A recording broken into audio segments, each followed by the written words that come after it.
Okay, welcome everyone to a new episode of Technique Tuesday. This week we're going to be looking at how to perform the conventional deadlift with perfect technique. Now there's going to be a good chunk of overlap between this video and my last video on the Sumo deadlift, just because these two deadlift variations are quite similar, but I wanted to make them separate videos so that you guys can just watch the video for the variation that you want to use and know exactly how to do it from start to finish. So first you'll want to remember that the biomechanics and muscle activation patterns for the Sumo and conventional deadlift are actually quite similar, with the main difference being that Sumo deadlifts are harder on your quads and conventional deadlifts are harder on your spinal erectors. Now in terms of setup, the main difference between the two is that the Sumo deadlift will have your hands inside your legs, whereas the conventional deadlift is going to have your hands outside your legs. And this has a few important biomechanical implications, where we can see that the conventional deadlift is a bit more hip dominant, with the torso leaning further forward, whereas the Sumo deadlift has the hips closer to the bar and a more upright lifting posture. But notice that in both examples, the knees aren't nearly as bent as they would be in the bottom of a squat.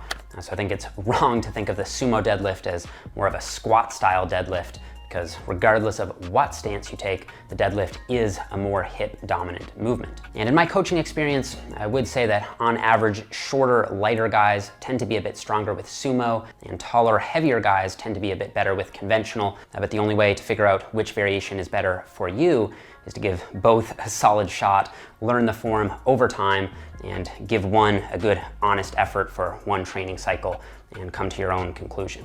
So like with the Sumo deadlift, here we're performing simultaneous hip extension and knee extension, where hip extension is handled by the glutes and hamstrings, and knee extension is handled by the quadriceps. Also, the spinal erectors will be taxed to a more significant degree with the conventional deadlift, as they perform a stronger isometric spinal extension contraction. And then the lats and traps will also be involved here again, as they perform isometric contractions to stabilize the shoulder and the scapulae. And you should load the deadlift just in general with relatively heavy weight in a low rep zone, something around 5 to 10 reps if your main goal is hypertrophy, and 1 to 5 reps if your main goal is size, since its capacity for overload is extremely high. And I wouldn't recommend training the deadlift more than once or twice a week, even for advanced lifters, because it just is one of the most physically and mentally draining exercises out there, and it does have a pretty high recovery cost. So you want to lift in a flat-soled shoe like Chuck Taylor's or deadlift slippers, use high socks to avoid shin scrapes, and a 10mm lever belt to increase torso rigidity and force transfer as you pull. Now, none of these things are required per se. They're just going to help out with your performance on the lift. You want to stand where your shins are about ½ inch behind the bar, with the bar roughly centered over the tongue of your shoes. And in general, you want to use a stance slightly closer than shoulder width, which is going to minimize the distance the bar has to travel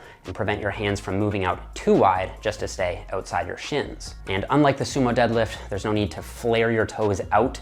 Your feet should be pointing straight ahead. So get down to take your grip by setting your hips back as you would in a stiff leg deadlift. And once you can't get your hips back any further, allow your knees to come forward slightly until your shins make light contact with the bar without knocking it forward. You want to grip the bar with your arms hanging straight down, right at shoulder width, so that when you grip the bar, your hands are just outside your shins. Again, you have the option of using an alternate or over-under grip, which will allow you to pull more weight. However, it may lead to imbalances if you don't periodically alternate the overhand and the underhand. And even though the double overhand grip is probably the safest, it will also limit your true strength potential, because your grip generally won't be as strong this way. Now, you also can give the hook grip a shot by wedging your thumb between your fingers and the bar, but it does have a pretty painful adjustment period. And straps are also an option, so you can go double overhand and avoid that alternate grip, but I would make sure that you do at least one heavy set per workout without straps, so your raw grip strength doesn't suffer. So none of these grips are perfect, but personally I go with the alternate grip. So you want to dig the bar into the base of your hand, and you should drive your pinky into the bar, which is going to prevent grip fatigue. And once your grip is set, you want to pack your lats by thinking about pulling the bar in close to you, which is going to prevent the bar from drifting out in front of you as you lift. Now at this point, you want to pull your lower back into a neutral position, creating a stretch in your hamstrings, and you'll want to maintain this flat lower back position throughout the rest of the lift. A little bit of thoracic or upper back rounding is more acceptable and less dangerous. However, if you pull with a slightly rounded thoracic spine, just don't allow it to round further throughout the lift. With your hips still high and anteriorly tilted, you want to take a deep breath into your gut And at this point, you have the lift fully set up and you're ready to initiate the pull. And exactly the same as with Sumo, you should be able to draw a straight line connecting your scapula, the middle of the bar, and the middle of your foot. At this point, you want to initiate the pull by pulling the slack out of the bar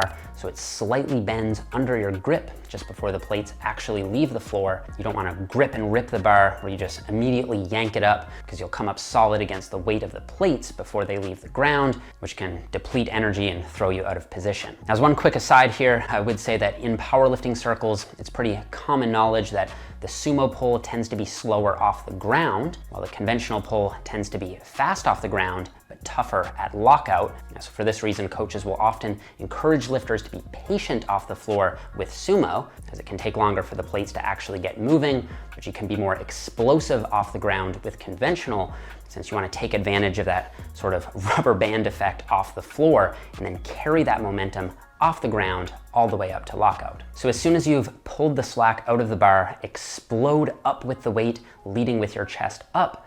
And similar to Sumo, you want to focus mainly on driving your hips forward while holding an isometric contraction in your lumbar spine to prevent lower back rounding, in your shoulder blades to prevent upper back rounding, and at your shoulder to keep the bar in tight against your legs. The bar should be moving up in a perfectly straight line, centered over the middle of the foot, and it should be dragging straight up against your shins. Finishing the lockout tends to be the most difficult part of the conventional pull, because the bar needs to travel a further distance off the ground. So to break through the sticking point, you want to really force your hips forward and get your chest up, since often you'll need to sort of unroll the upper back to get the shoulders fully locked. And at the top, you know you've truly locked the lift out if your knees and hips are straight and your chest is lifted up with your shoulders slightly back. There's no need to overdo the lockout by leaning backward excessively, hyperextending your lower back, or squeezing your shoulder blades together, or shrugging the weight up. Again, when it comes to the negative, you can either let the bar fall more freely with your hands simply guiding it back into position, or you can slightly resist the negative, having it last for about 1 second,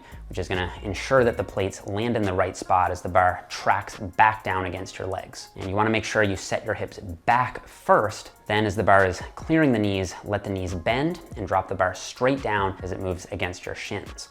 Don't make the common mistake of forcing the bar out in front of you just to clear your knees on the way down, which will totally throw you out of position. With the conventional pull in particular, I would say it's absolutely crucial that you set your hips back first with straight knees, just like you would in a stiff leg deadlift, so you can maintain that perfectly straight bar path centered over the middle of the foot. Let the plates come to a full and complete reset on the ground after each rep without bouncing the plates off the ground, and then begin the pull again by taking a deep breath in, pulling the slack out of the bar, driving your hips forward, locking the bar out, setting your hips back, and following the bar back down in a straight line. So guys, that's all that I have for the conventional deadlift.